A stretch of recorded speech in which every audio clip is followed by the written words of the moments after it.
नमस्कार मित्रांनो, स्वागत आहे तुमचं आमच्या यूट्यूब चॅनलमध्ये. तर आज आपण बनवणार आहोत शेवयाची खीर. शेवयाची खीर बनवण्यासाठी लागणारे साहित्य आपण बघूया. चला आता बनवूया. हे बघू शकता, मी दूध घेतलेलं आहे. इथे शेवया घेतलेल्या आहेत बारीक. तुम्ही तुमच्या आवडीनुसार कोणत्याही शेवया घेऊ शकता. इथं ड्रायफ्रूट घेतलेलं आहे, याच्यामध्ये बदाम आहे आणि वेलची आहे. तर इथं साखर घेतलेली आहे. इथं तूप देखील लागणार आहे आपल्याला.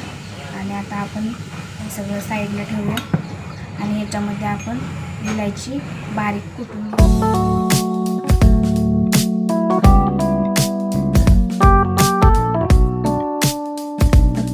वेलची काढून घ्यायची. इलायचीने सुगंध खूप छान येतो, त्यासाठी घालायची.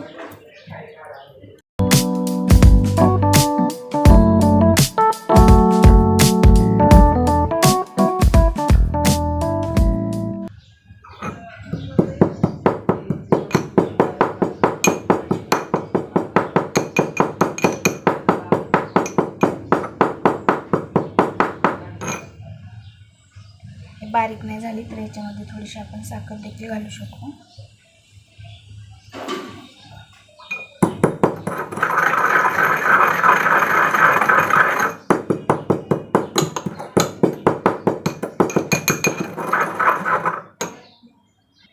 अशा पद्धतीने आपली इलायची कुटून झालेली आहे. थोडीशी मोठीच ठेवायची.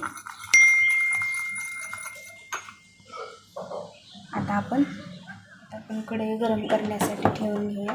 गॅस पेटवून थोडी कढई गरम होऊन देऊयात. आपली कढई मस्त अशी छान गरम झालेली आहे. त्याच्यामध्ये आपण 1 चमचा तूप घालून घेऊयात शेवया भाजण्यासाठी.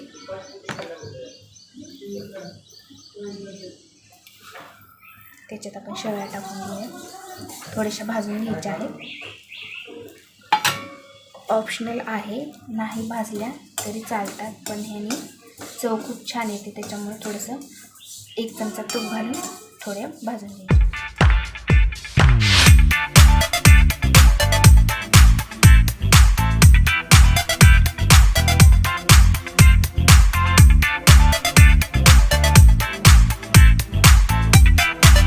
आता आपण ह्याला काढून घेऊयात.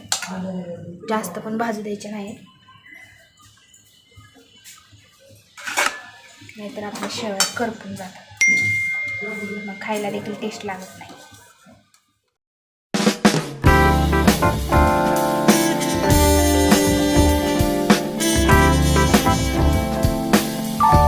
आता त्याच कढईमध्ये आपण तूप घालून घेऊया.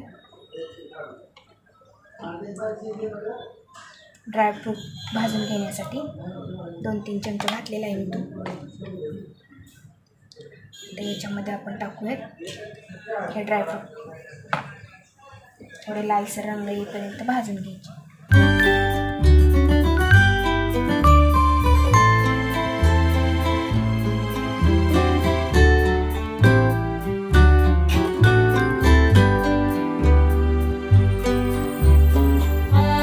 मस्त असा लालसर रंग यायला सुरुवात झालेली आहे. आता गॅस कमी करूयात आणि त्याच्यामध्ये घालूया दूध. क्रीमवाला घातलेला आहे मी. 1 लिटर दूध होतं, त्याच्यामध्ये आपण त्याच्यातलं अर्धा लिटर घातलेलं आहे. त्याच्यामध्ये थोडंसं पाणी देखील ॲड करायचं. पाणी देखील घातलेलं आहे.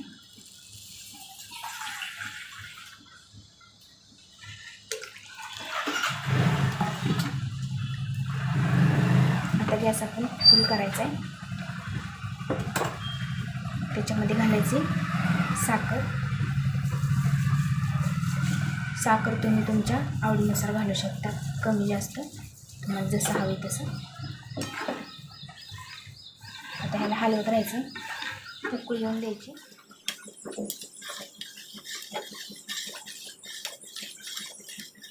दूध मी फुल क्रीमवाला घेतलेलं आहे,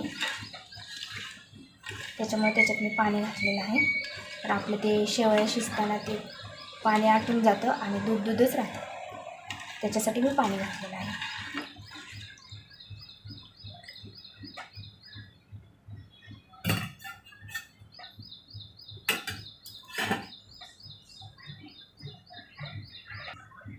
आपल्या दुधाला उकळी फुटलेली आहे. आता आपण ह्याच्यामध्ये शेवया घालून घेऊयात.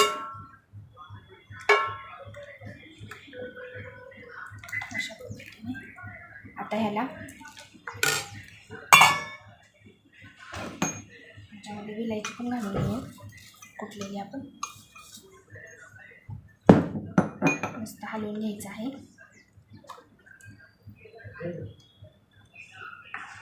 आता ह्याला 10 मिनटं तरी कमी गॅसवरती उकळून घ्यायचं आहे. बघा आपली खीर किती मस्त टेस्टी बनून